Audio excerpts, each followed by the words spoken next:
Hello everyone and welcome to another Monday Masterclass, which is what we're calling these. Off the back of our seasoning episode, you all got into the comments. Thank you, it seemed to have been very well received. Now there was one reoccurring theme that came up over and over again, which is the definition of recurring: spices. So, everyone's favourite chef, named Kush, is going to run us through how to use spices in a basic, intermediate and expert way. Hopefully we'll all learn something. What is the actual definition of the word spice? According to the Oxford English Dictionary, You've done some research. The definition of the word spice is a vegetable substance used for flavouring food, or something thereabouts. It doesn't mention dry, and it doesn't mention seed, but we always go for dried seeds from plants. Like fennel seed, cumin seed. What's the plan for basic? So basic, we're going to go dry, spiced, grilled chicken. So Great. Dried powdered spices onto chicken with some salt under the grill. Great. We're also going to do the intermediate side by side at the same time so we can compare. Okay. We're going to use the same spices, the same chicken, the same amount of salt, but we're going to add a bit of yogurt, a bit of lemon, and a bit of chickpea flour, as we do in Sidekick, as we've tested on the channel before. Yes. And we'll talk about why. Great, let's do it. A little one of turmeric, and then a slightly larger one of each of the other spices. Okay, what are these? Teaspoons and quarter of a teaspoon. Yeah, so we're going to do a really simple Indian marinade. Turmeric, Gar Masala, Kashmiri chili powder, and smoked paprika. Dry spices are used a lot straight onto meat in a certain part of the world. Do you know which world? Asia. Asia, no, North America. So think barbecue. Oh yeah, of course. Dry rubbed meat, maybe left overnight and then slow smoked at a low temperature. And it really works for that kind of protein and that kind of cooking. But it doesn't always necessarily give the best results for smaller, leaner cuts of meat. And that's what we're going to discover now, hopefully. These are just standard supermarket ground spices that you'll buy on the shelf. 95% of the spices in the country are bought like that. We'll get onto why you might want to buy spices differently a bit later. So smoked paprika adds the smokiness and a bit of sweetness from the pepper powder, basically. This is the sweet smoked paprika. That gives you that flavour of char grill without having to char grill. I'm going to do 2 pinches of salt in each, just enough for 3 boneless chicken thighs each. And squeeze the lemon and add the chickpea flour into the intermediate. The chickpea flour will lightly thicken the marinade, so it will stick to the chicken. As a substitute for chickpea flour, you can use rice flour or just corn flour, really accessible. The chickpea flour also adds a nice little nuttiness to it, and is very traditional in Indian cookery, so use it if you can find it. Why are we using the yogurt? So spices release their volatile compounds and aromas in fat. We need to add some fats to get a better result. Okay. So adding dairy fat to this. It also will thicken the marinade, which will spread the spice over all of the chicken. Unlike a slow smoke, traditional American barbecue, that's at a low temperature. We're going under the grill, fierce temperature, like you would do in Indian cookery with a tandoor. If you did dry spices, or as you will hopefully see with dry spices, there is the possibility of it burning because it sits on the outside. There's no protection. The moisture in the yogurt will help protect against that. The lemon juice adds a bit of moisture as well, but also acidity. We know from the seasoning that it really helps. And because we've added sweet smoked paprika, a bit of acid counteracts with that. The sweetness, lovely. We're going to go 3 thighs in the wet, 3 thighs in the dry. Coat them as well as we can. We'll line them up on the tray and we're going to put it into a hot grill. Great. So I've got now 90% on one. You need to work it, try and spread all the spice out. The way to get around this is to make far too much spice mix, lay your chicken out and then dredge it over the top. So if you were doing this with chicken breast, by all means, add a bit of oil or melted butter or ghee into it. Chicken thighs have got intramuscular fat in there anyway, so it would only be wise to do it to spread out the spice. Basic on the left, intermediate on the right. I mean, you can see the difference instantly. So these are gonna go into preheated oven under the grill till they're cooked. Smells fantastic, obviously. So yeah, instantly a visual difference. You can actually see the spices almost still in a dry form. The texture on the top of these, this has bubbled up and almost slightly solidified, hasn't it? It's solidified almost as a paste as the moisture's been driven out of the yogurt. Also, you have some caramelization and Maillard reaction from the sugars in the yogurt, the protein in the yogurt, and the sugars in the lemon juice. So that's all gonna add flavor that'll enhance everything else that's building on the spice. Cheers. Cheers. It's really tasty. You can taste the spices. They do feel dry. For me, you're getting very juicy chicken, and then the flavour of dry roasted spices Yeah, on almost top. on top. Yeah, you're so right. Yeah. Okay, right. Remember, this wasn't marinated overnight. Like really quick, instant, took no time at all. Cheers. Cheers. That's hugely different. I'd actually say that the spice intensity is stronger in the basic, but the flavour overall and the balance of the intermediate is actually massively different, which I wasn't expecting. So you've got a more rounded flavour, that's Yeah. what I'd say. Where by using that yogurt, you're adding a barrier again. So it's not gonna burn the spices, they're not gonna dry out, it's gonna protect the chicken, and it's gonna take the spice aromas all around the chicken and inside the chicken in all the little crevices that you can't get with a dry spice. So what is the plan here? So we're introducing whole spices here. Okay. We're gonna make a tempered yogurt dip to go with our chicken. Tempering is adding flavour to dishes by frying spices in oil or ghee or Okay. fat. So we're gonna introduce whole spices, whole seeds here, Yep. and use them. We're also gonna add some ginger, garlic, and some curry leaves. So we have some cumin seeds, mustard seeds, Fennel seeds. fennel seeds. Cumin? No. That, I don't know. This is ajwain. Okay, well, I was never going to get that, was I? So ajwain is a spice, gives a lovely tang, almost a citrusy okay. note. So great in dips and yogurts. Also, we're gonna add a whole chili in, Okay. yeah? We've got a stainless steel frying pan. Yes. You can go stainless steel, aluminium, but try and stay away from non-stick when doing this kind of work because it's hard to tell the colour. If the pan's black, you can't really see what's going on inside it, Okay. personally. I only have non-stick pans at home because I am a basic normal. Well, not for long. Can I still do it? You can still do it, Yeah. by all means. Just look harder. Yeah, look harder, yeah. So we're gonna go in first with our oil, get it hot.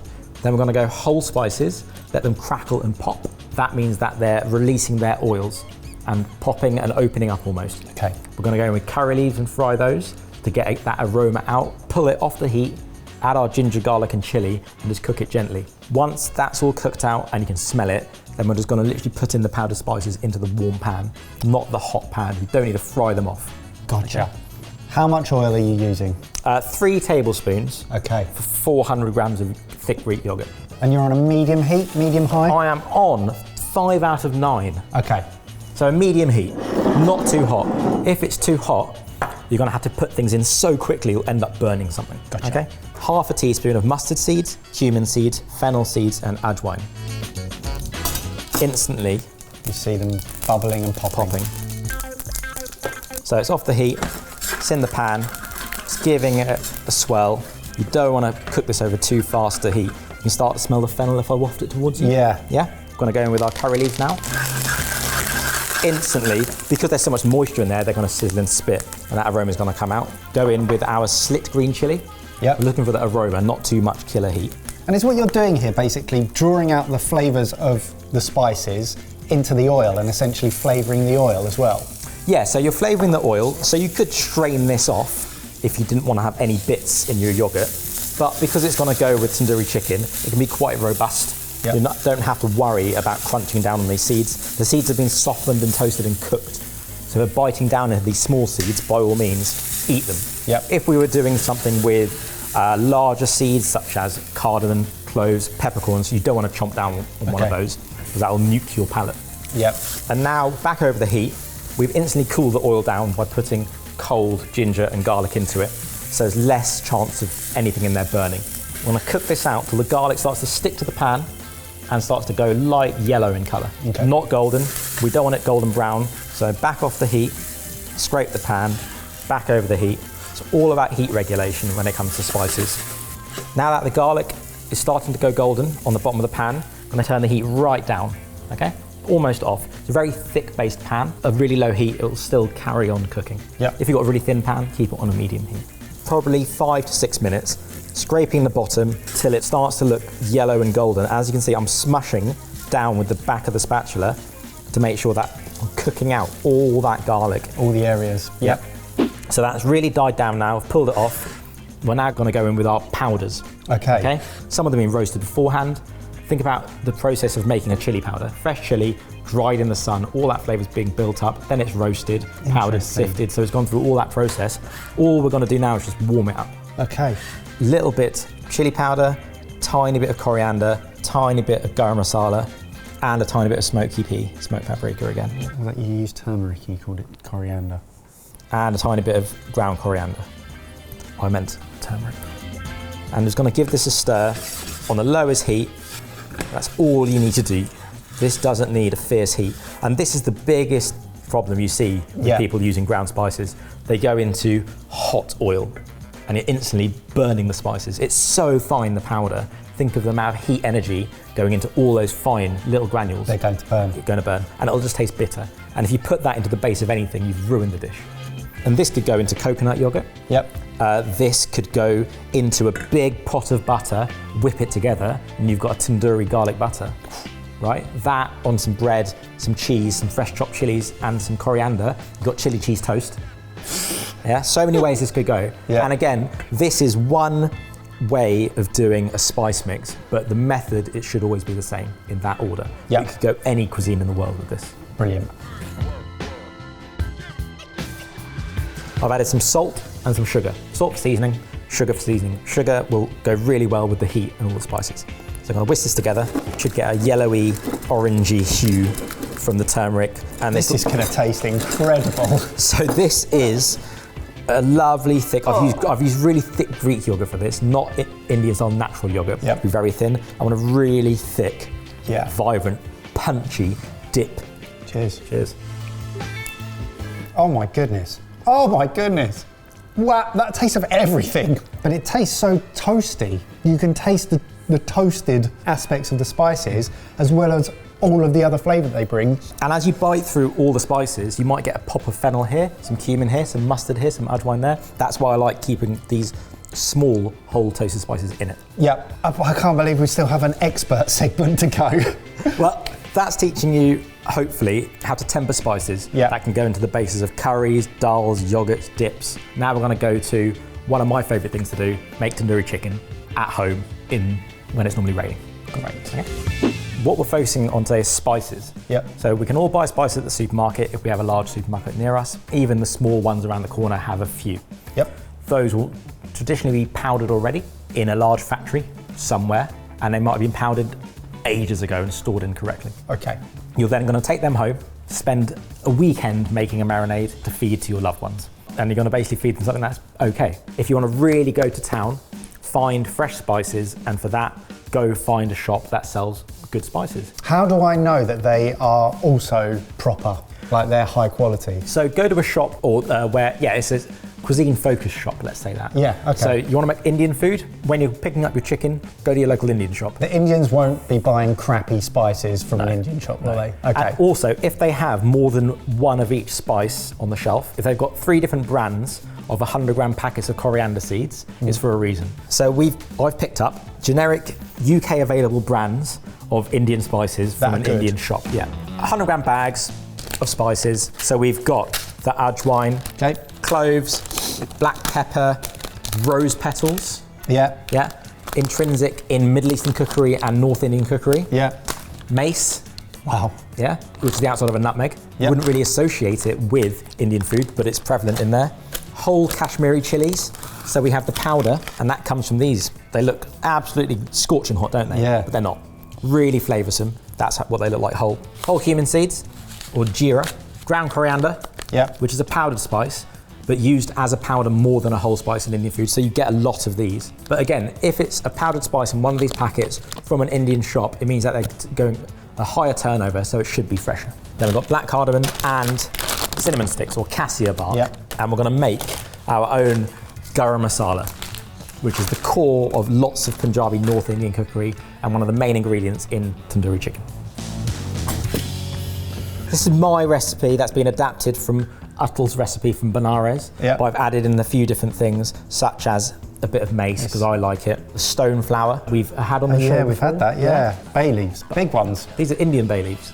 Okay. Cinnamon, cumin, coriander, cloves, peppercorns, rose petals, 1 whole chili for flavour, star anise, whole nutmeg, mace. We're going to roast these off. I need some sort of guidelines in terms of ratios. Look on the back of a packet of Gar Masala in the UK, and that'll tell you, not ratios, but it'll tell you what's more... What percentage? Or follow a famous Indian chef, find out theirs, see what they would use in restaurants, and then start to finesse it. Is there a spice there that if you went overboard on, you would really taste? I think rose petals, cinnamon, star anise. These larger whole spices you will always taste. That's why there's a few of these in there, as that's all the cinnamon going in there. It's very strong. We've got a bit of powdered ginger on here as well. Yeah. We're also going to add a bit of smoky pea. Yep. Bit of turmeric, bit of actual ground chili powder. It's going to go into a low oven, 130 to 150 degrees C. Yep. For about 15 to 20 minutes. I'm going to gently roast these. I'm going to powder it. Okay. I've already gently roasted them, obviously. Oh, great, save time. And for this, I bought a spice grinder. The first spice grinder at Sorted Food, I think. It is, yeah. We've always used blenders, Yep. food processors that don't really work, old coffee machines. And they've come out of the oven, 130 degrees, 20 minutes. I've let them cool fully, and then I've ground them into a very, very fine powder. A spice grinder makes such a big difference. The blades on this are dull, they don't have to be sharp. By doing that, you're bruising them more, getting more flavour out of them. But if you put hot spices into this, the friction will carry on toasting them and you might burn your spices. Interesting. Little tip. Let's do a sniff test. Store-bought. Smells good.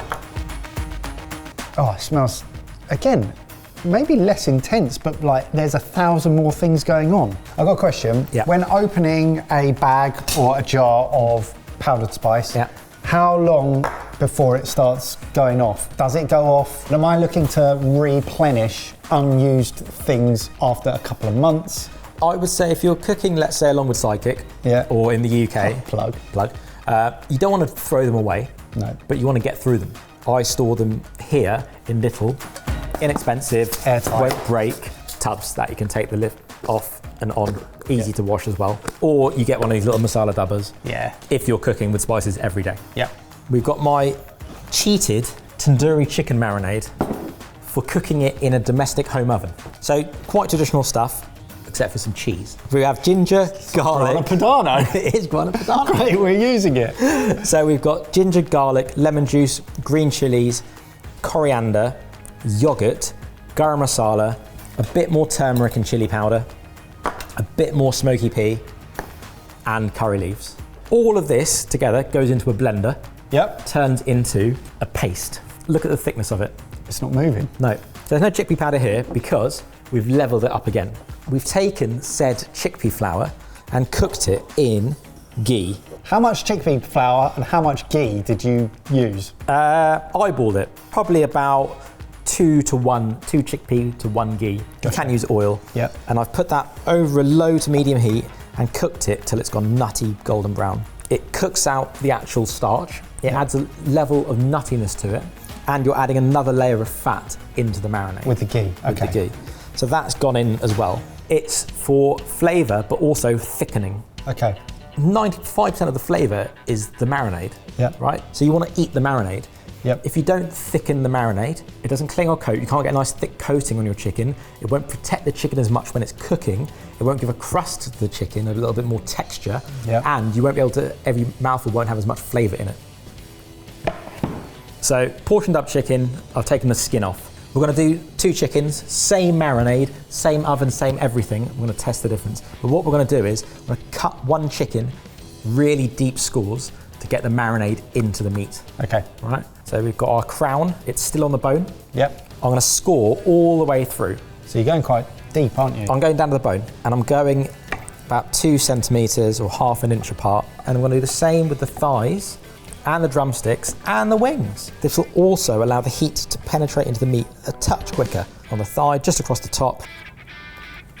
And the wings, don't really have to, but you may as well. They do have skin on. They do have skin on, but no one can pay me enough to skin chicken wings.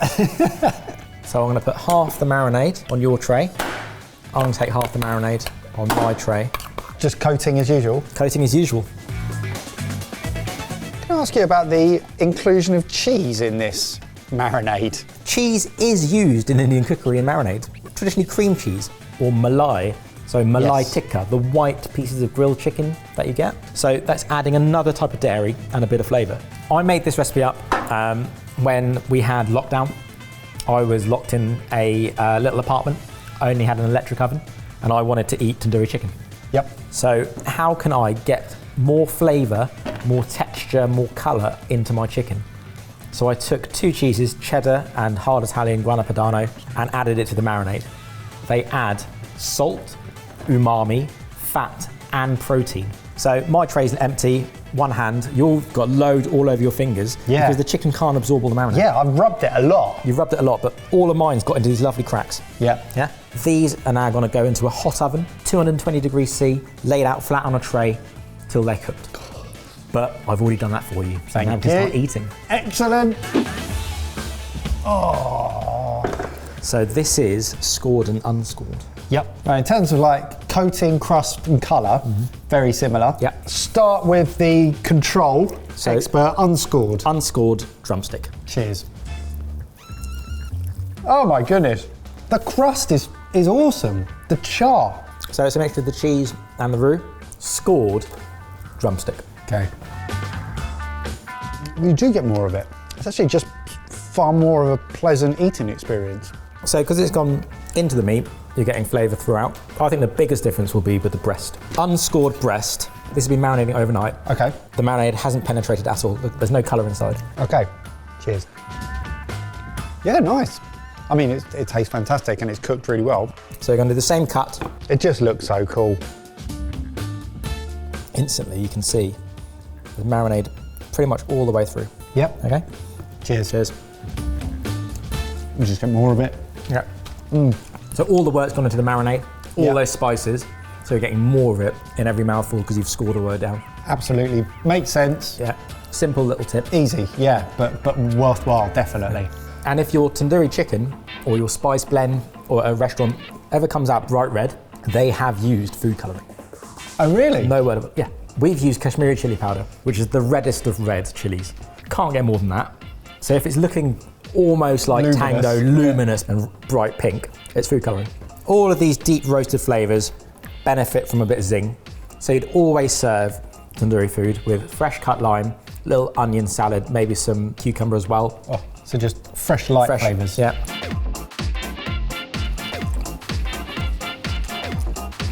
It is a flavour explosion. And a little bit of lime just brings that brightness back to it. What a masterclass that was. I've almost forgotten all the things I've learned. That's how many things there have been. So this was spicing for Indian food. Yep. But the same techniques can be used in any country that uses spices. Moisture helps, fat helps, elevates. It's all about layering and building.